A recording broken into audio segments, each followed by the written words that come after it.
Hello बच्चे, नमस्कार। लीजिए आज जो है प्रश्न वाली 3.5 का जो है इससे पिछले वीडियो में आपको जो है इसका फर्स्ट सवाल करवा चुका था। फर्स्ट सवाल का बोलता था कि निम्नलिखित रैखिक समीकरणों के युग्मों में से किसका एक अद्वितीय हल है और किसका कोई हल नहीं है और किसका अपरिमित रूप से अनेक हल है।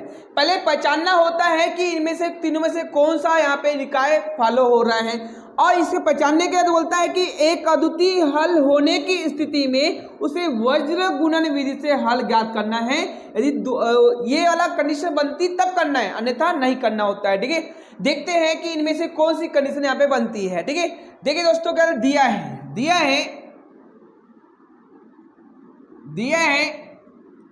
रैखिक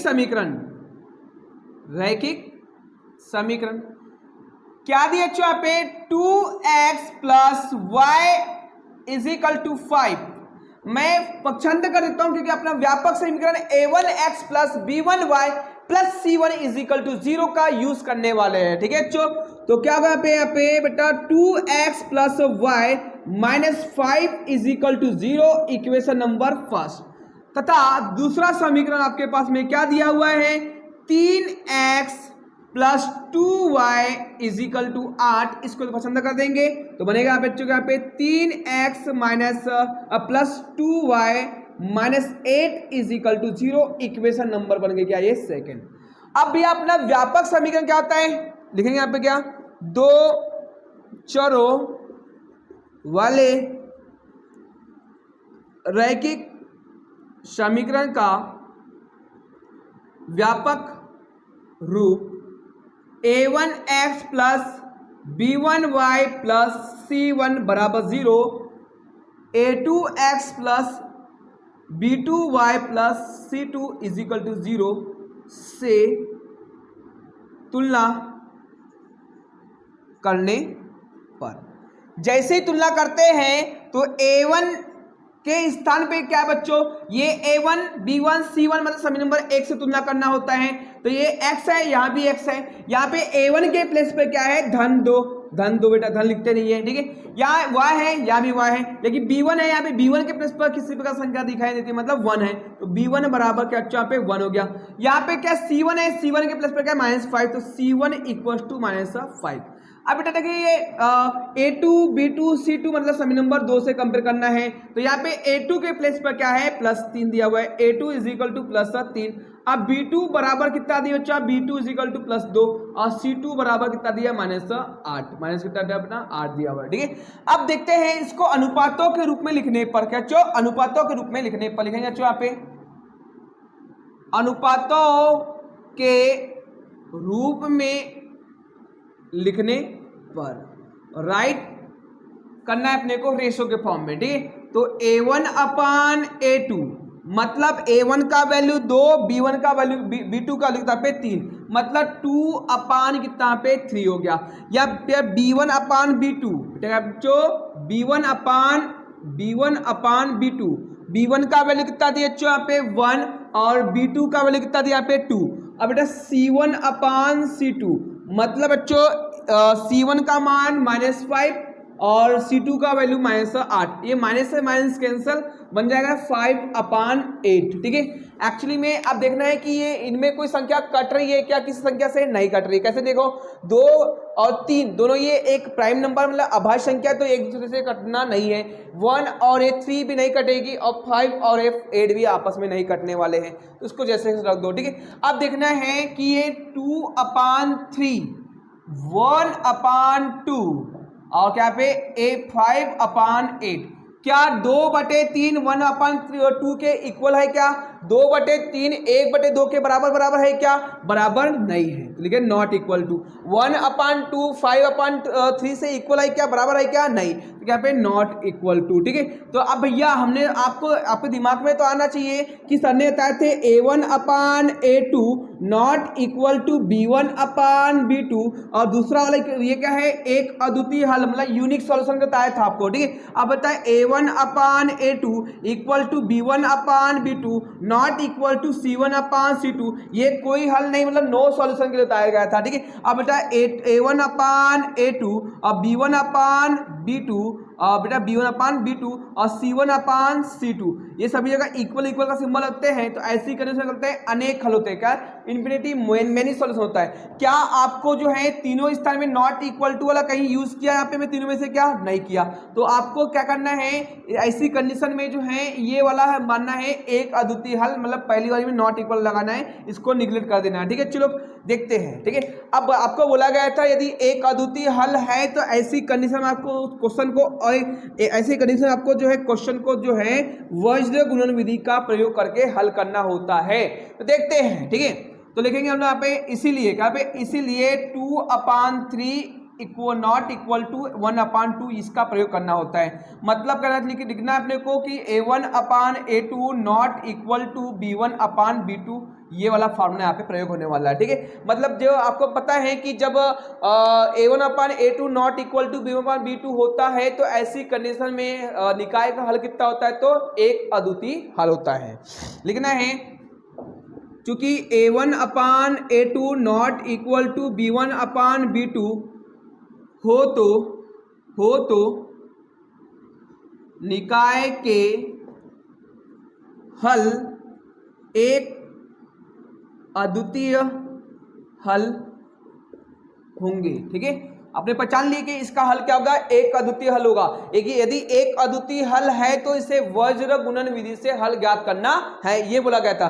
देखते ये एक अद्वितीय हल है इसलिए वज्र गुणन विधि का प्रयोग करने वाला हूं। लिखना है यहाँ पे वज्र गुणन विधि से, मतलब बेटा क्रॉस मल्टीप्लाई मेथड से का प्रयोग करना है। क्रॉस मल्टीप्लाई मेथड का फार्मूला क्या होता है बेटा, क्रॉस मल्टीप्लाई मेथड का फार्मूला क्या होता है, जैसे जानते हैं आप लोग -1 अपान बेटा क्या आता है A1, ये बेटा B लिख लो, यहाँ पे C लिख लो। ठीक है, ये C1 हो गया, C2 हो गया, B1 हो गया, B2 हो गया, A1 हो गया, A2 हो गया। क्रॉस मल्टीप्लाई करते हैं, मतलब A1 का मल्टीप्लाई किससे होगा बेटा, B2 से, माइनस करना है। अब B1 का मल्टीप्लाई A2 का मल्टीप्लाई किससे होगा बेटा, आप B1 से, A2 का मल्टीप्लाई किससे, B1 से। ठीक है, इसी प्रकार से B1 का मल्टीप्लाई C1 से, ये किसके लिए होगा बेटा, ये X का वैल्यू निकल जाएगा। ठीक है, इसके ठीक है, आप क्या करना है अपने को याद रखना है बेटे, क्या यहाँ पे करना है B1 का मल्टीप्लाई C1 से, B1 का मल्टीप्लाई किससे होगा, C2 से। अब माइनस का पे B2 का मल्टीप्लाई C1 से, B2 का मल्टीप्लाई C1 से इक्वल टू यहाँ Y का वैल्यू लिखना है। ठीक है, अब बेटा क्या पे ये अब करना है, ये दोनों हट जाएगा, अब इसके साथ होगा। ठीक है, C2 का मल्टीप्लाई बेटा है ना, C2 का मल्टीप्लाई किससे होगा, पहले करना है C1 का मल्टीप्लाई A2 से, क्या बच्चों, C1 का मल्टीप्लाई A2 से। अब बेटा क्या है, C2 का मल्टीप्लाई A2 से, सॉरी A1 से होगा, कैसे, A1 से। अब यहाँ पे क्या करना है अपने को, यहाँ पे अपने A1 A B और C, A1 B1 C1 और C2 और B1 B2 और इनका वैल्यू यहाँ पे पुट करना होता है। ठीक है, देखते हैं, यहाँ जगह ना होगा, इसको मैं यहाँ पे उतार देता हूँ। ठीक है, अब देखिए क्या होता है,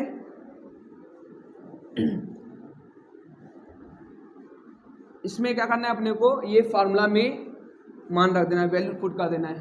ठीक है, देखिए सर,